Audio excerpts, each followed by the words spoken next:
dear audience of CGTN, welcome to today's special live streaming for Davos 2024, and I'm Ho Jing. Hope our virtual studio can give you a vibe in the town of Davos in the winter. As Charles Dickinson once profoundly stated, it was the best of times, it was the worst of times. Today, in the era of digital transformation, these words echo with a resonance that captures both the challenges and unprecedented opportunities we face. To seek answers to the unknown future, we will embark on a journey of exploration and dialogue with 4 young pioneers whose professions or careers belong to the digital economy. They are Luona Cai, partner and chief sustainability officer of Xi Magic Bag, and also one of the global shapers of the community. Welcome, Luona. Thanks for having me. Okay, and we're looking forward to the story of your magic bag in a minute. And Agita Pasaribu, founder of Bullet app and UNESCO Youth AI Ethics Steering Committee. Welcome, Agita. Thank you for having me. And our Nathaniel Dion, CEO of Future Minds Network. Welcome. Hey, thanks for having me. And last but not least, Marij Farouk, editor-in-chief at Pakistan Economic Net and Daily Ittihad Media Group. Thank you so much for having me. Okay, welcome everyone. It's exciting to have you all. So besides your names and titles, I believe our audience would be interested in know more about you. So could you briefly, in 1 or 2 sentences, tell us your stories of your career, what are you doing now, and also your relationship with the World Economic Forum? So let's start with our global shaper, Luona. Okay, hi. Thanks for having me here. This is Luona Cai from China. I'm currently in Zurich. I'm now the partner of Xi Magic Bag. We are a social enterprise to help combat food waste issue in China. At the meantime, I'm also a member of Global Shapers Community Shanghai One Hub, which is an initiative of the World Economic Forum for connecting and also amplifying the voice of young people. And now, after joining the community for 5 years, I'm also serving as a community champion in Greater China region. Yeah. Okay, That's thank you, pretty Luona. much from me. How about Agita? Yeah, so I'm Agita. I'm an Indonesian. I'm the founder of Bullet app. We are an award-winning tech charity focusing on promoting online safety and providing psychological and legal support to victims of online harassment. I also serve as a trustee for the NMA Foundation. We are focusing on women and youth empowerment in digital literacy and the economy. And previously, I involved in the UNESCO Youth AI Ethics Steering Committee for the Asia Pacific. Okay, and one of our gentlemen, Nathaniel Dion, please tell us your story. Hey everyone, my name is Nathaniel Jiang, and I'm the CEO of Future Minds Network. For the past half a decade, I've been on a journey to really uncover how we prepare humanity for the digital economy. We do this by empowering young people aged 16 to 25 with the social, technological, and entrepreneurial skills to face an uncertain future. But at the same time, we deliver capacity building with the world's leading companies to unlock Gen Z's unique skills, embrace intergenerational strategy, and learn to adapt to the future of work. Some of our projects have led us to work with the Thai government on intergenerational climate policy, with the Korean government to inspire youth movements against online gender-based violence, and even with award-winning brands like Ferrero Rocher to better understand the new generation. Thank you, Nathaniel. And also our Marij. Hello, and thank you. First of all, thank you so much for inviting me. It's truly an honor. My name is Marij Farouk. I have done my law degree from University of London, and when I came back to Pakistan, my home country, I joined my father's business. I am the Deputy Editor-in-Chief of Pakistan Economic Net and also a co-founder, and I am also the Deputy Editor-in-Chief of Daily Ittihad Media Group. Pakistan Economic Net and Daily Ittihad Media Group are one of the most fastest growing digital web portals of Pakistan, and especially related to economy and transforming my media house to a digital platform from a hardcore print media was a huge task, but digital economy is a reality, and I had this in mind way before when I joined my business. So yeah, this is how it is going on. Okay, thank you, Marij. And I know, Luona, so you're already in the town of Davos, are you? Not yet. Oh, not I will yet. be there tomorrow morning. Yeah. Oh, tomorrow. I'm Okay. now in Zurich. Okay. So we're looking forward to more updates from you later. And because we have already know what you are doing now, so I was also wondering, so why you are doing the career for now, and also, I mean, what is the path to your current position? So we'll go first from Marich. Could you tell us how you come to the current position and why? Actually, I am the third generation who is in this field at the media industry. Although I had no plans to join my family business when I was growing up, and for the matter of fact, I did my law degree to pursue law, and I went to London. And when I came back, there was this urge of joining my family business, which came from within. So I asked my dad. We sat down and I told him that I would like to join you, and he was more than happy. But my business, as I earlier mentioned, was a hardcore print media, and in today's time, we have seen that the value of print media is going down considerably, and it has gone down considerably.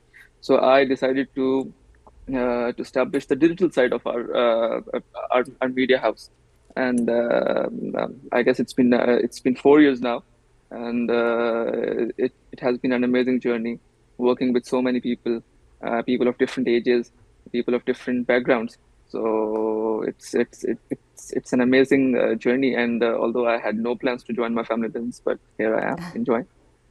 Okay, I can hear that you have many unprecedented stories that is ahead of you. So we'll touch upon that later. And Nathaniel, could you share your stories of how you come to the current position? Yeah, for sure. Let's see how long we have. It's a long story.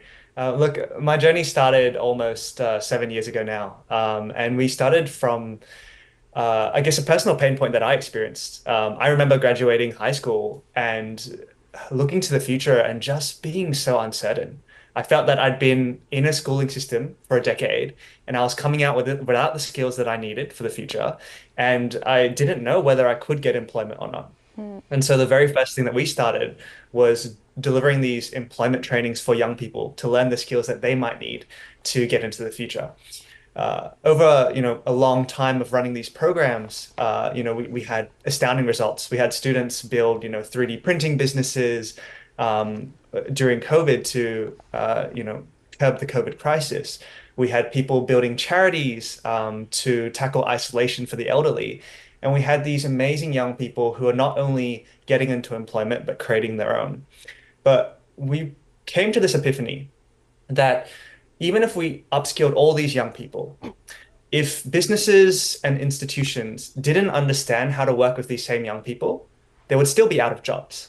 And so over time, we started to shift and we started to think about how can we prepare businesses to work with young people?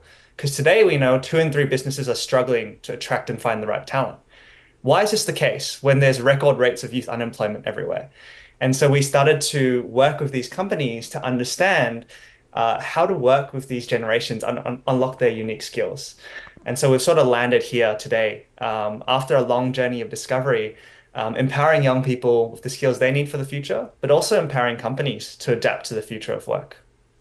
Okay, so you start with solving your own problems and then to help more young people to solve theirs. Okay, thank you. That's exactly right. Yeah. Thank you, Nathaniel. And also, Agita? Yeah, I'm a lawyer by training. So I studied criminal law and I've always been a fan of cyberspace. So I took a few classes in cyber law back in the school, and I realized technology immense potential in every sectors of our lives. So several years ago, experts in cyber law were very few, even fewer were women.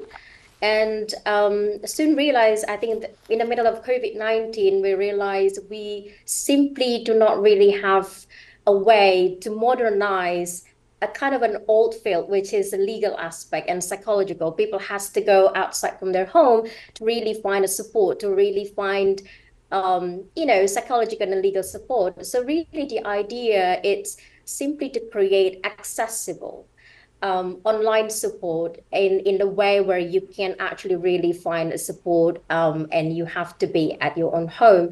So that's that's really the reasons why I started Bullied app, and soon also realized cyberbullying and also online harassment is rising up in the country. Especially there's quite a lot of young people who lacking of experience and understanding about digital literacy, so they are in a vulnerable risk of online safety. And because of this, I see that there is a gap, not just in Indonesia, I believe also in different countries in Southeast Asia, in order to protect online users, especially young people and children and also women.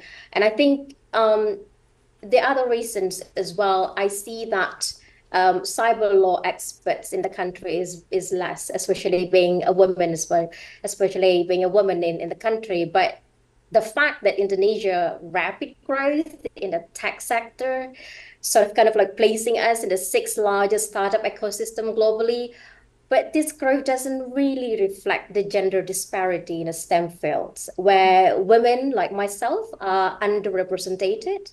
So as of 2023, last year, women account for only 29.2% in terms of STEM workers.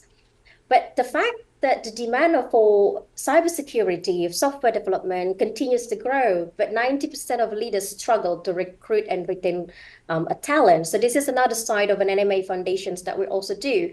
We're basically focusing on empowering women and young people to be able to be ready and equip them with digital literacy and the skills that are related to facing digital economy as well. Okay, thank you, Akita. And last but not least, Lorna, because many of my friends and colleagues are a fan of your magic bag. Could you share your stories of the Really? magic bag? Oh, that's a surprise. So I've always been interested in sustainability and climate change issues, mostly inspired by the global shippers community. But through this community, we have been able to get inspirations from our peers and also the world leaders. So it's a really key issue at this moment to think about climate change and how our planet can be developed sustainably.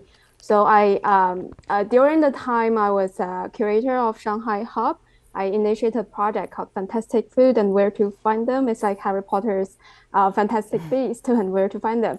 So the project's mainly to raise the awareness of combating food waste in Shanghai as a hub project, and it was a success at the moment. So it draws me my attention to the industry of saving food waste. So which led me to joining the startup today as a partner. So 其实 thanks for mentioning that you're fine. So it's a service with mobile application that connects customers to restaurants and stores that have surplus unsold food by the day. So a lot of bakeries cannot sold out all the stuff they made. So we help to deal with that issue. And now the service covers major cities in China, mostly tier 1, tier 2 cities. And because we're a WeChat mini program, so we're quite rely on the digital economy to improve the efficiency of reducing this surplus food waste. Nowadays, we connect more than 12,000 deals per day solely through our mini program. Yeah, that's on my journey. Okay, thank you. And also because all of us are having our careers related with digital tools, could you also share with us how you are using the digital tools? Because for like what we're doing now, with the help of the digital communication, we can talk to face, though we are like thousands of miles apart. So how about you in your career, how you are using the digital tools to help you empower yourself, your career, your company, and also empower the people you're serving? Let's start with our gentleman, Nathaniel. Thank you. There are so many. There are so many digital tools, and I could be here for hours naming some of them. But I think really what it's allowed us to do is, I think this digital era has really lowered the barriers to entry when it comes to starting new ideas or starting new businesses. There are so many tools that you can pull from that will make your job so much easier, that will make it more efficient. And it allows you to just really test innovative ideas really quickly and explore new opportunities. I think, I would say there's three things. So that's the first thing. The second thing is the ability to collaborate across the world. Like I'm based in Australia, which is very far from every other country in the world. It takes about 8 hours for me to just get out of the country to the nearest country. And so I think, being in this digital economy in this era where everybody's used to being online, it allows us to really collaborate with really diverse individuals. And I think the third thing is just the ability to create change. Like I think tech has allowed us to think about our actions very differently. Like a simple example, social media.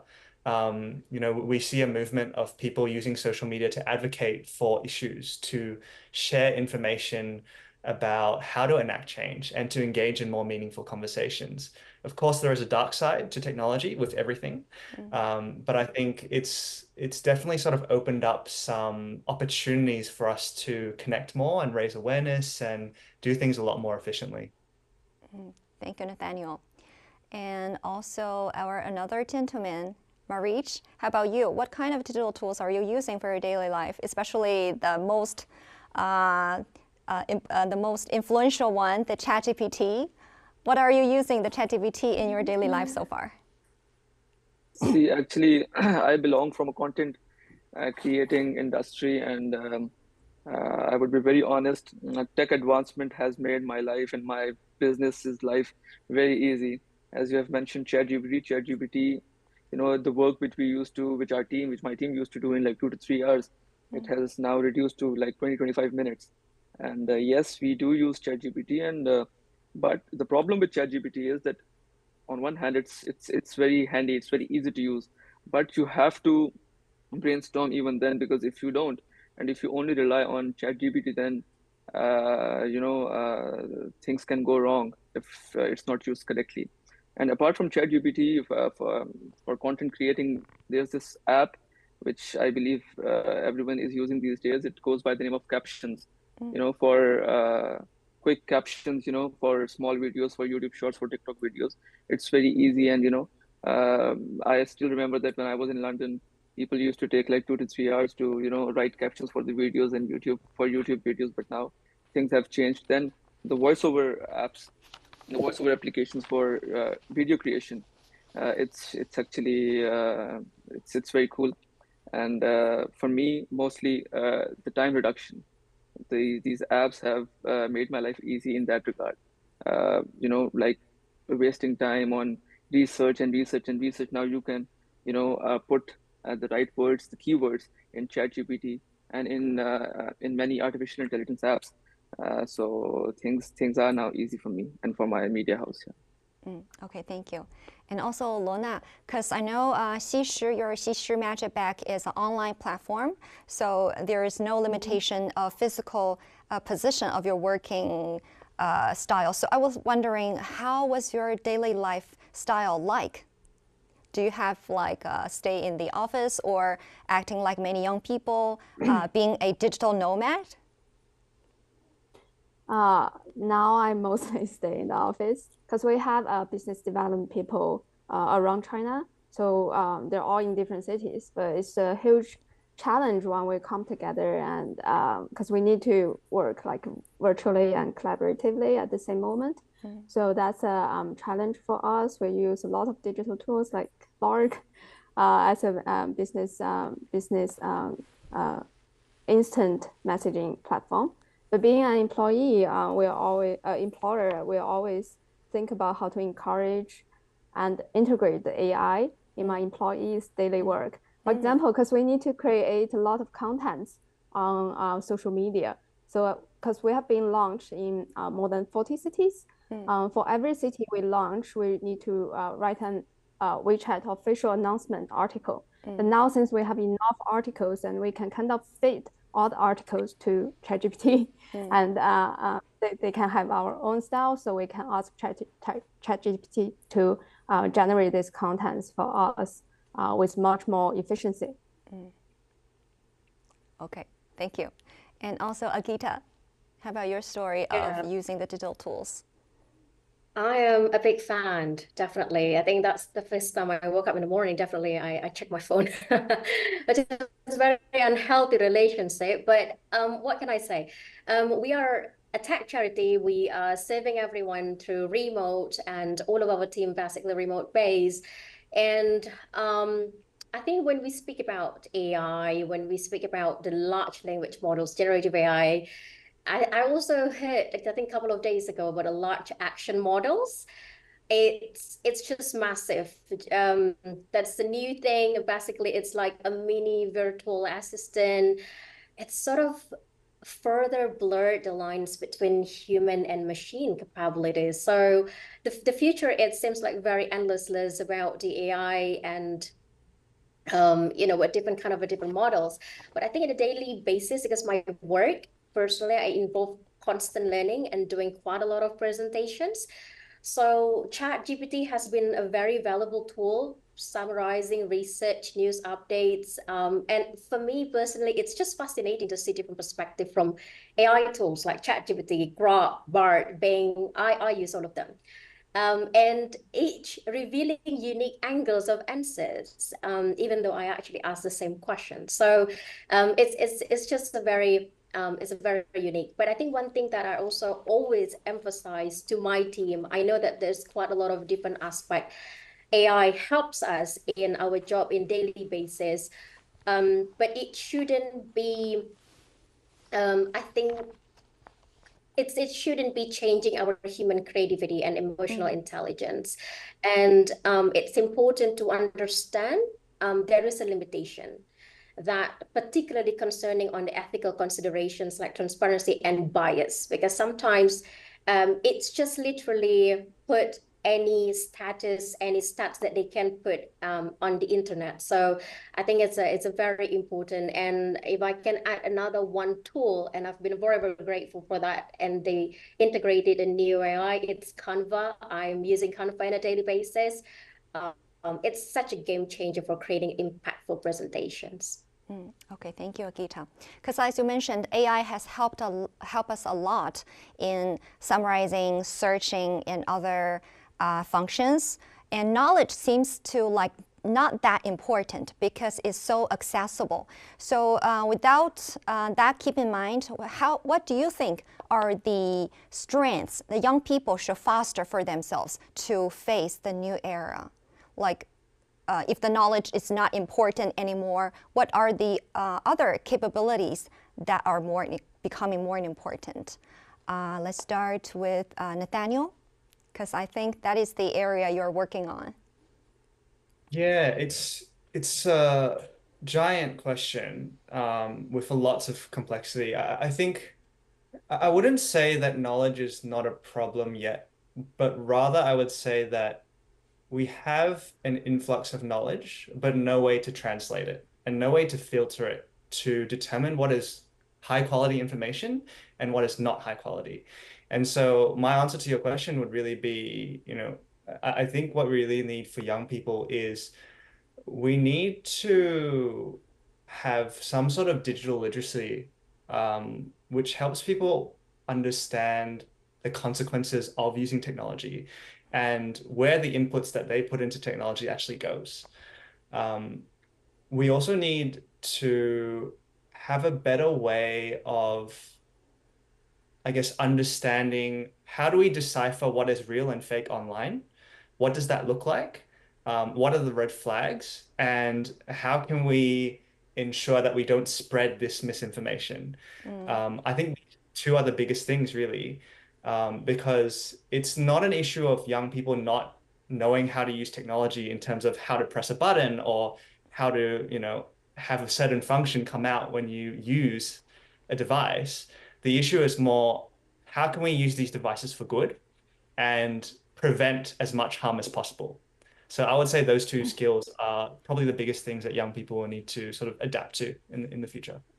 Thank you. I guess you're saying that with the exploration of more information and knowledge, it's more important to tell what is the true, what is facts and what are the fake news or fake information.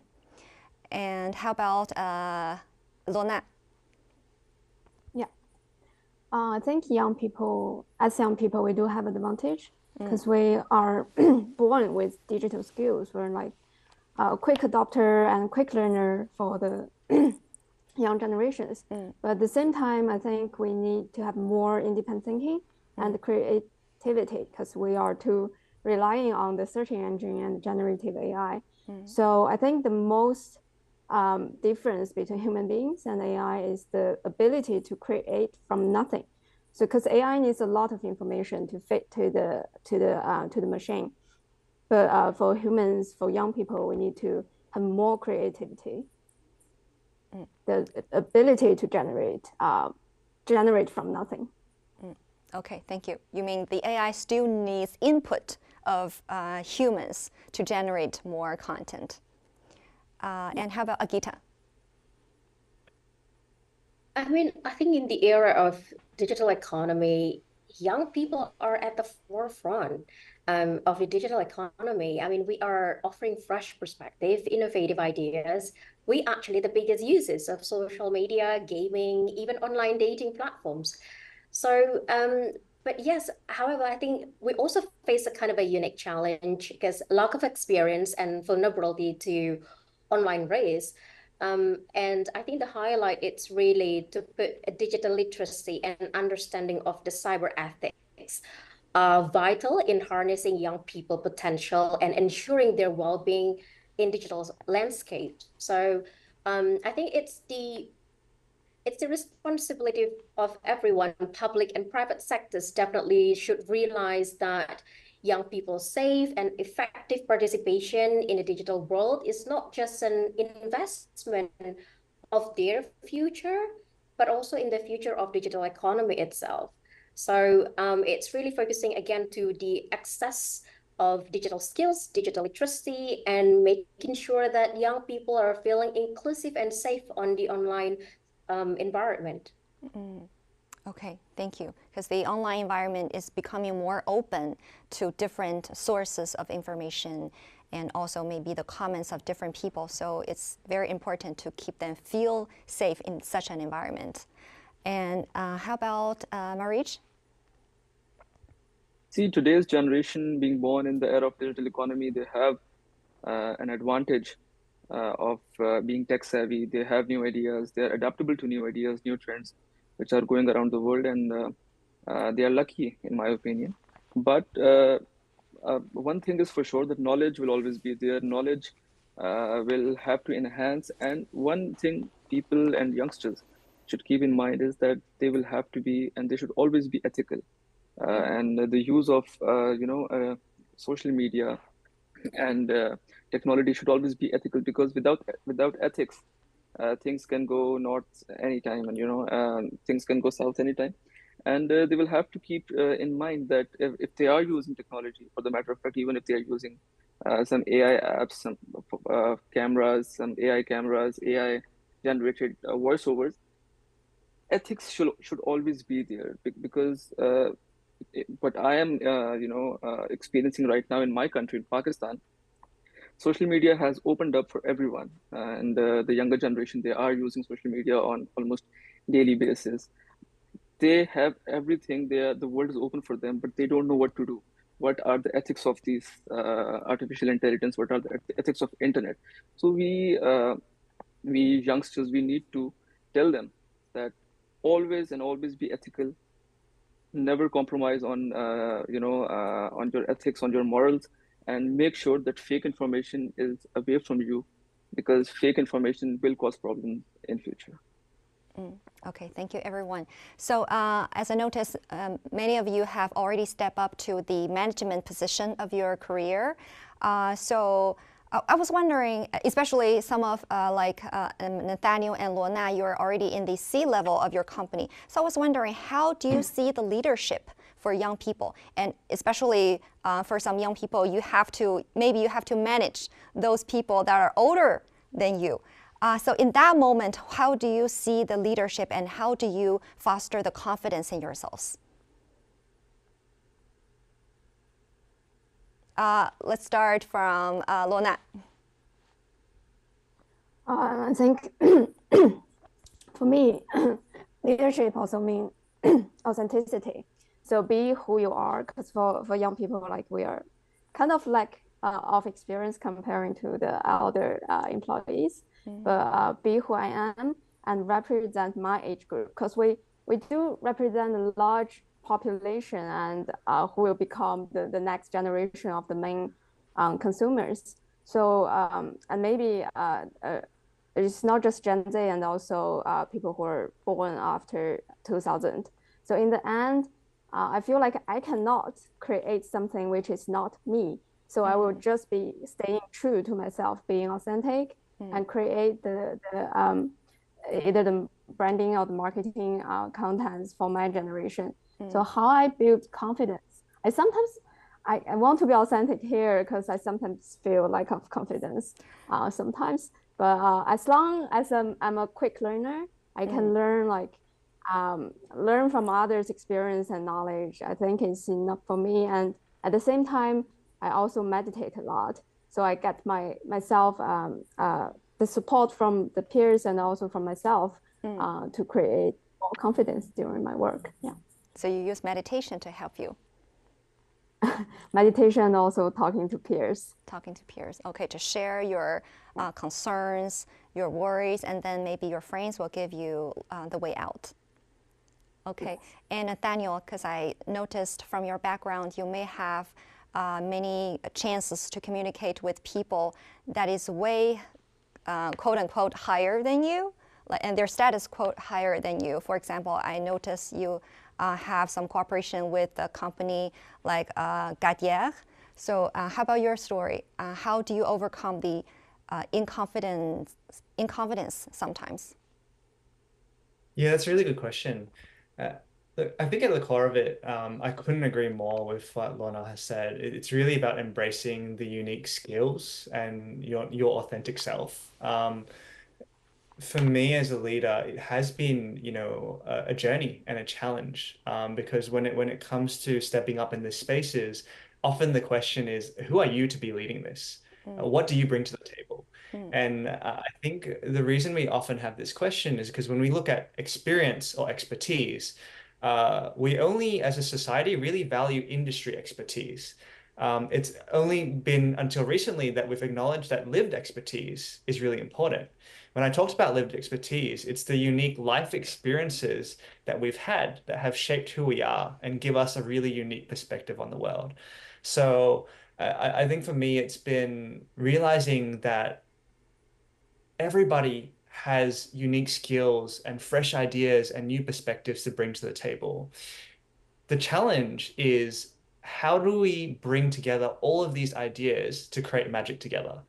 And so I think that's really instilled my confidence to start thinking bigger about what can I learn from everybody I meet, because each generation has something to bring to the table. Younger generations have so much fresh creativity and resourcefulness and innovative ideas, and older generations have decades of wisdom and expertise that they can bring to the table. If we can combine these two generations, the amount of change and positive change we can create is endless.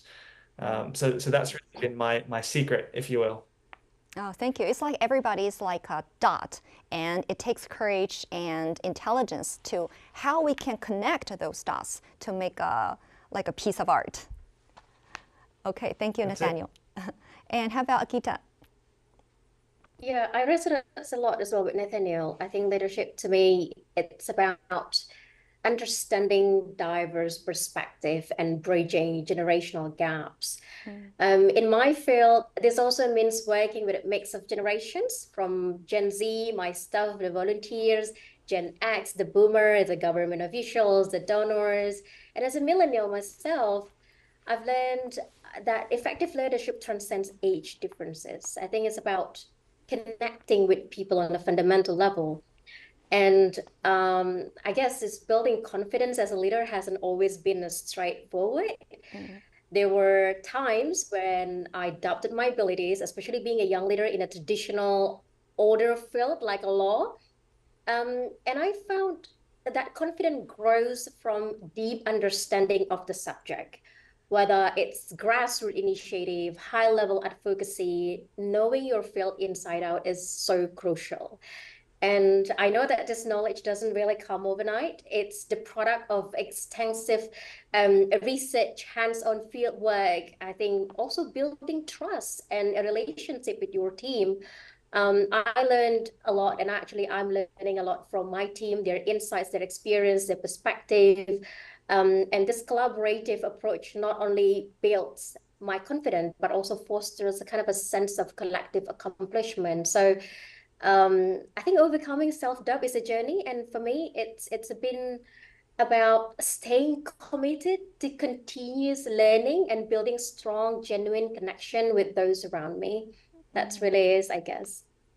Okay, thank you. And Marish?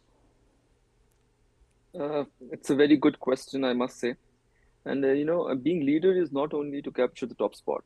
You have to make sure that you are on the same page with your uh, colleagues. And if I give my example, when I joined my business, uh, there were many people, there still are many people who are much more experienced than me, who have much more expertise than me. But the transformation of media has, unfortunately made them a bit, reluctant in my country to, accept change. So what I did, and I will take a few minutes because I have a small story to tell. What I did was that when I joined my business, I had a meeting with my older staff. I told them that I want to work with you as much as I want to work with the younger generation. So I will have, and you will have to be receptive to the idea of change. And when you are receptive to the idea of change, everything will be easy for you. And I am someone I have seen, I have seen you growing up. You have seen me growing up, and I would love to learn a lot from you. So you will have to, learn from youngers as well. So you have to accept the change. And when the day they accepted the change, today I have a team of like 85 to 90 members in my two offices, and there's a mixture of youth and there's a mixture of elderly people. And I must say that they are working with such good integration, and I learn from them and from the younger generation as well. So you have to make sure that when you are in power position, it doesn't this doesn't mean that you have to, you will have to set aside the older stuff just because they are from the previous generation. You have to make sure that they are with you, and you learn from them. And a blend of youth and a blend of, elders make things very easy.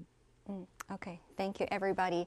And because all of us are from different countries, because like Lorna is from China, and Agita is from Indonesia, Nathaniel from Australia, and our Marish is from Pakistan. So with the help of the digital tools, people are getting more connected. So we have more chance to communicate in a multinational environment. So in that case, in your opinion, and experience. So how do you communicate with people in such a multicultural and multinational environment? Let's start from Agita. Do you have experiences like, no matter it's funny stories or some insights in that situation? Yeah, I had actually a lot of examples in my previous work.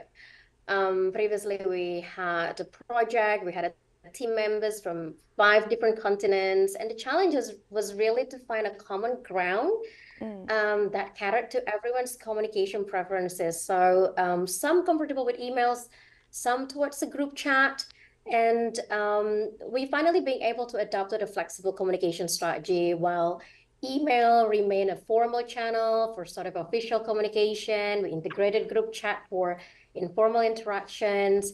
But I think what I want to highlight in the era of multinational environments, it allows us to allowing us to basically embracing the different comfort levels and communication styles, and it made our interactions more dynamic. For me, I think cultural differences could be really lead to misunderstanding and communication barriers. So understanding and appreciating diverse work cultures is actually very important. There are so many instances that I observe where hierarchy and formal communications in some cultures is very different with the informal and direct communication style. And navigating these differences require a lot of patience and empathy, and also willing to learn from each other. Indonesia alone, it's such a huge continent and it's a huge country. And people, from different part of the cities have different kind of cultures as well. And my approach has always been to embrace the difference with empathy and open mind, and always listening and showing respect, which is very, very important for a diverse viewpoint. And I think that's really the key in my case. Thank you. I heard a lot of keywords like open-minded and sympathy. Thank you, Akita. And how about you, Nathaniel? So in your working experience with a diverse background, are there any like setbacks?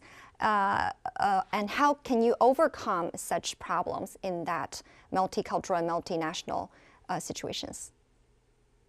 Yeah, it's a great question.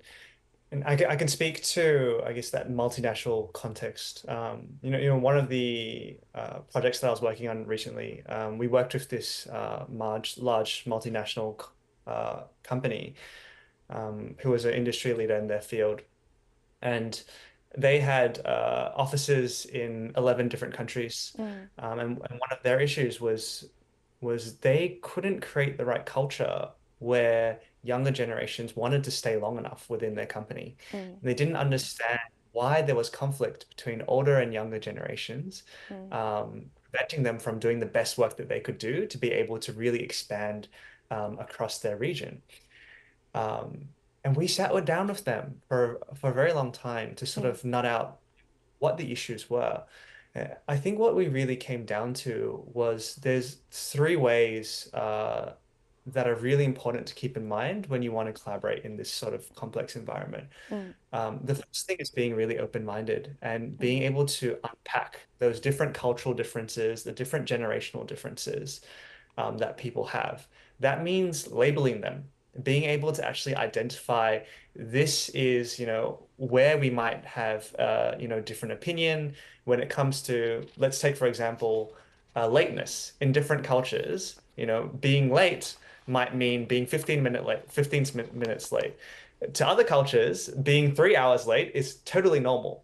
In a work context, if you can't be clear and can't be on the same level as that, you're not going to have any meetings or any productivity, right? So you really have to be able to label what those things are. The second thing is having an environment for healthy conflict. A lot of people think conflict is bad, but really the magic of conflict is it allows us to meet people who have completely different ideas and different mindsets on the world. So really encouraging that conflict and conversation between different generations, different regions, and how they do things can allow us to unlock really innovative solutions and different ways of doing things better. The third thing is actually collaborating together. And so, a big part of my work is basically bringing together different intergenerational teams to solve big problems. And so, we unite younger and older generations to come together and think of different solutions to solve climate change or to, reinvent their workplace culture or to look at education and healthcare systems. And really, it just gives so much more magic because you're able to see a challenge from not just one angle, but five different angles at once. And it allows us to really get creative about how we can tackle such big challenges when we have so many different brains working on that challenge. So yeah, I think, it's always something that's difficult and it takes a lot of time, but using those three strategies has proven to be really helpful in my line of work.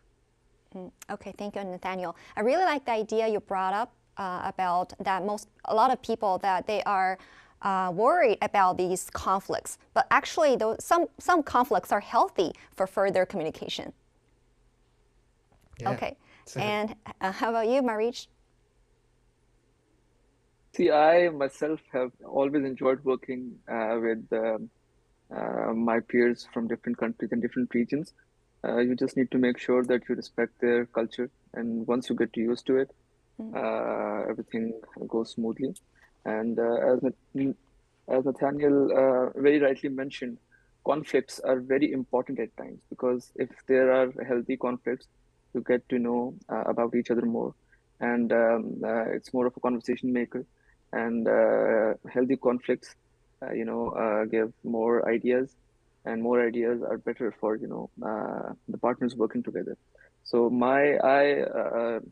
I'm very, I have always enjoyed working with my friends from different countries, different regions. We have some cooperation with different media houses across the world, in Europe, in China. So I've always enjoyed working with them. And as Nathaniel mentioned about time, he is very right. In one culture, if you talk about Pakistan, being 20, 25 minutes late is not considered to be a big issue. But there are many countries around the world where people, if they are like even 2, 3 minutes late, it's considered to be a huge thing. So you have to respect others' culture. You have to respect each other, and once you get to know about each other's culture, everything will go smoothly. Okay, thank you. And how about you, Lorna? I would say the same with other speakers being extremely open-minded would be helpful, but also stay curious about other people's background and also their culture. And I think for the past 3 or 4 years, we have been all using digital platform to connect because of COVID. But I would say in-person meeting is also extremely important, especially for global shippers because we're all from different countries. Now, last year, I finally feel the vibe is back because we can really go to other shippers' country to have our ship events there and experience the culture. Because I've been last year I've been traveling to Switzerland and also Thailand to talk with the local shippers there to understand their challenge, the challenge they're facing in their cultural context, and also see them in person, and also really immersively experience the culture. So that really helps to build the connections among different cultures. Okay, thank you, Lorna. As AI is one of the main topics of this 2024 World Economic Forum, and there's a saying that the one day in the world of AI sometimes can mean a year in the real world, which means the development of AI is so fast. So I know, Lorna, you're going to attend the World Economic Forum in 1 or 2 days. So I was wondering, what is your agenda for this year's Davos World Economic Forum? And also for our other guests, what are your interesting topics for this year's forum? Lorna, so how about we start from you? What's your agenda? As you mentioned, there will be a lot of AI leaders. So I already signed up a few. I think Sam Altman is going to be there. Bill Gates is going to be there. So I'm very excited to join their conversations to say like the frontiers of AI development. At the meantime, because it's also my first time here and experience the true vibe of the World Economic Forum and the Winter Davos. So I want to make connections with leaders and experts in climate actions in my industry and also food industry. And also I can proudly share our solutions and actions we have made in China to the world. And I think I just got information saying Michelle Yu, Yang Ziqiong is gonna be here this time. So I'm very excited to meet her because she's a all-time role model for me. So a lot is gonna happen, but I'm also gonna let myself experience the serendipity of meeting random people with all kinds of different backgrounds to understand more about different cultures, different industries. Oh, what a great chance for you. So maybe Bill Gates and will be my second connect through you.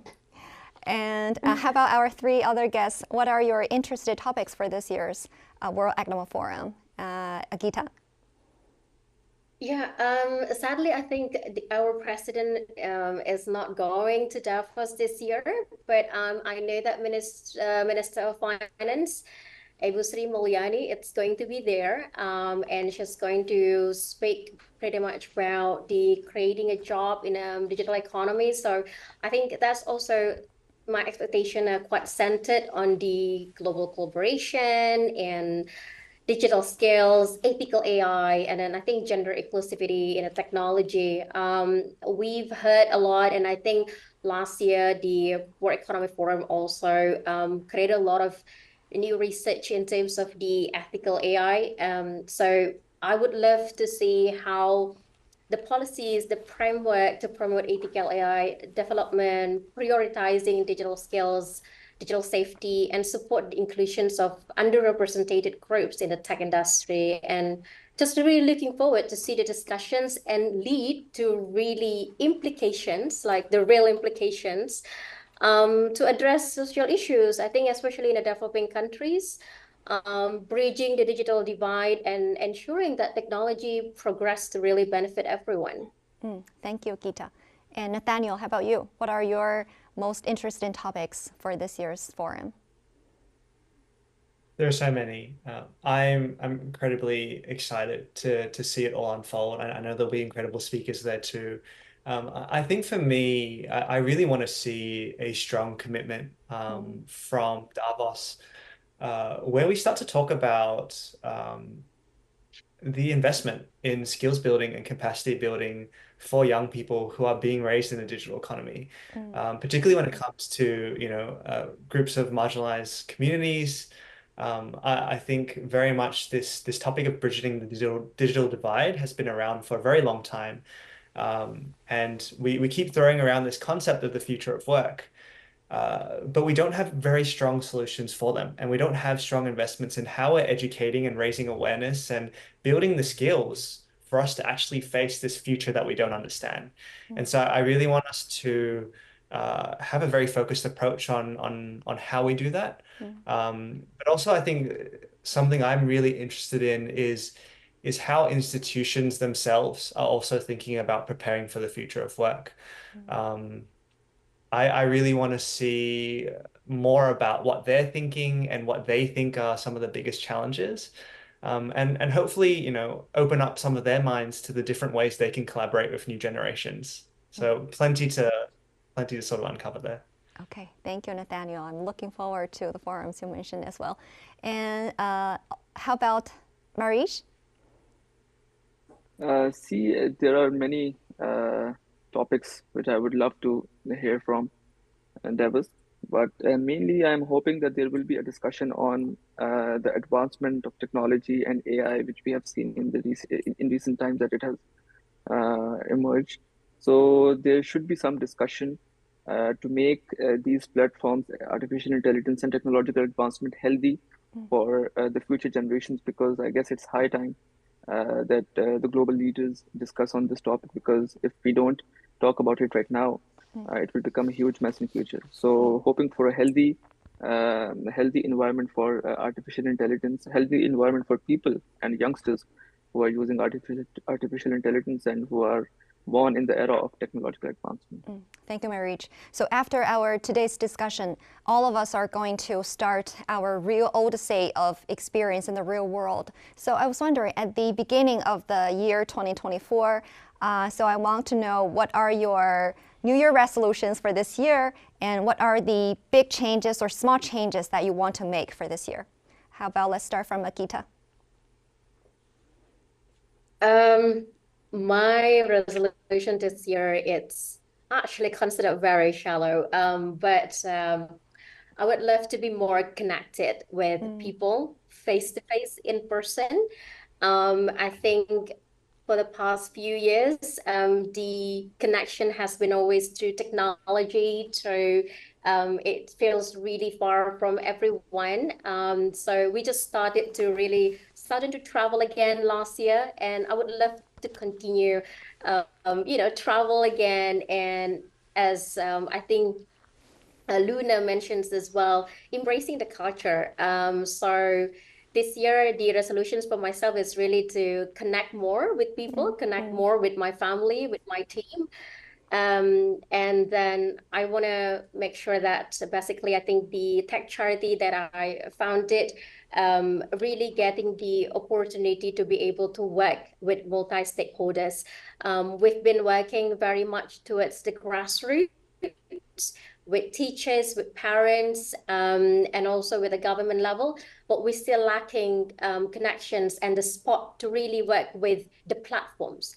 That's exactly the platforms, that the social platforms, that where they have a massive responsibility to actually ensuring the online safety. So my resolutions, especially for the organization, it's really to be able to tap in, to have more advocacy level, to really work with the online platforms, especially that based in Southeast Asia as well.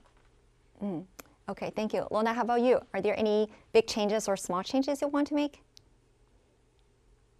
Big changes, I think. I will continue developing the business of 西食 Magic Bag to save more food waste in China and maybe explore several different countries in Asia. That's the business goal. But in 2024, I feel last year I was a little bit burned out, to be authentic, to be real, because of the work and also duty with Global Shapers community. I barely have a life, personal life. So maybe the small change maybe the big change I want to make is about balance. Yeah, more relaxation, balance between work and life, and also the inner self peace. and outer. Yeah. Okay, thank you. How about you, Marij? See, I would love to travel a lot this year actually, because we have seen the last year world opened up for everyone, and I would love to go around, meet new people, see how the world works, meet young entrepreneurs across the globe, and I would love to learn from the leaders of their respective industries. Yeah, And sometimes also, I would we need like to get rid of the yeah, digital world and step into the physical yeah, real yeah. world sometimes. Yes, Yes. yes. How about you, Nathaniel? Absolutely. Yes, thank you. Thank Nathaniel, how you. about you? I think my word for 2024 is collaboration. I really want to work more actively with some of the world's leading institutions to better understand each other and look at different ways that we can get generations to collaborate. I think there is so much untapped potential in this world of ideas, of innovations, just of structural change. And the more that we can start talking to each other, the more that we can start playing and experimenting with new ideas, the more we can create the change that we want to see in the world. So really just open invitation to those institutions out there who are might be struggling to attract and retain talent or having different issues, to start being open about those challenges and invite people to have that conversation with you. Yeah. Okay, thank you, everybody. Very great ideas and insights from you all, and also from all around the world. Thank you. Just like what a trending expression on Chinese social media platforms stated, that instead of a track, life is more like an open, wild field where there are various roles and opportunities. Through the stories of our guest speakers shared today, I can see more clearly that if we pay close attention and take observations and actions to the small world around us to spot and solve the real problems for people around us with the help of digital tools, we can also make a difference as young people. That is all for this edition of special live streaming for Davos 2024. Please stay tuned for more updates for the 2024 World Economic Forum. Bye for now.